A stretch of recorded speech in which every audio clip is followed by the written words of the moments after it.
we recently got a look at the all-new W Motors Fenyr Supersport, an ultra-aggressive, highly exclusive exotic supercar from the United Arab Emirates.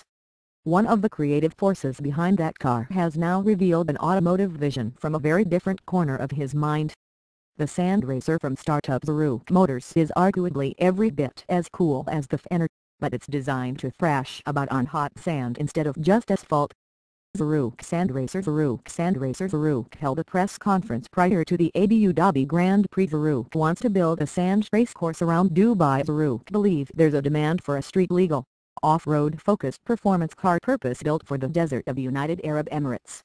That car is nearing completion. The names of both the car and company are borrowed from the Shockari sand racer, the fast, agile desert snake. The UAE are famous for amazing deserts, extreme safari motorsport and dune racing, but the performance of US and Japanese cars just wasn't good enough, Zarooq director Mohammed Al-Khali said in October. So we decided to assemble a team to design and build the car we have all dreamed about, specifically made to race in the desert. Sounds like a noble endeavor, and the end result looks like the UAE's answer to the local motors rally fighters, with a touch more rally race readiness. In fact, the sand racer doesn't look like it belongs on a road at all, though Zarooq presents it as a street-legal design.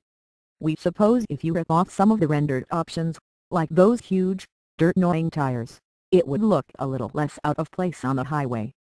It had to be fit for purpose, of course, hence the significant ground clearance, limited overhang or the room necessary for significant suspension travel, explained designer Anthony Generali. It also had to meet the standards to be road legal. Yet we clearly focused on designing a car that is unique, aggressive and we hope, one day, iconic. Generali is the aforementioned mad mind behind the Fenyr Supersport, and his firm Generali Angel Yacht Special is working with Zarooq and Campos Racing in engineering and building the sand racer. They're supporting the high-set composite body with a welded S355 steel tube frame, and the mid-rear placement of the engine will lead to a 60 rear/40 front distribution of the car's 2,315 pounds.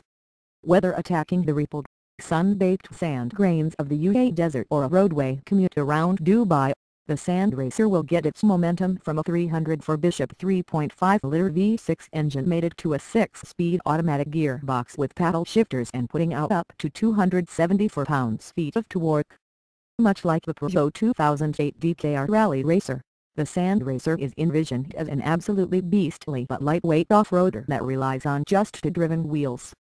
Cushion will come from an independent triangle front suspension and trailing arm rear suspension.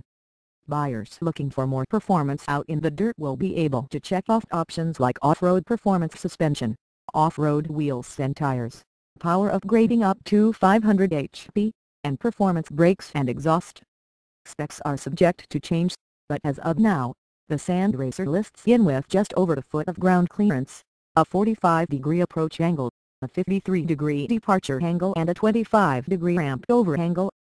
It stretches 13.8 feet in length and has a 9.25 foot wheelbase, 27.6 in front overhang and 27.7 in rear overhang.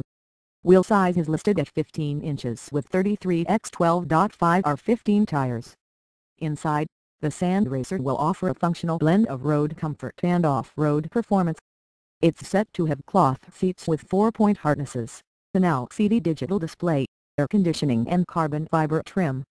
Buyers can get a bit more on-road comfort and convenience by pulling equipment like comfort seats, infotainment system, glove box and cup holders off the options list. Zarooq presented the sand racer to the press prior to the recent Abu Dhabi Grand Prix. It showed only renderings, though, since the actual car is still being finished. It plans a full public reveal sometime in early 2016. Chassis is now finished, the engine and wiring are in place and working. The body molds are being sculpted, and we are just waiting for a few parts to arrive to finalize the assembly in December, Mohammed Al-Khali explained as part of the presentation. The company also has to complete testing and road homologation,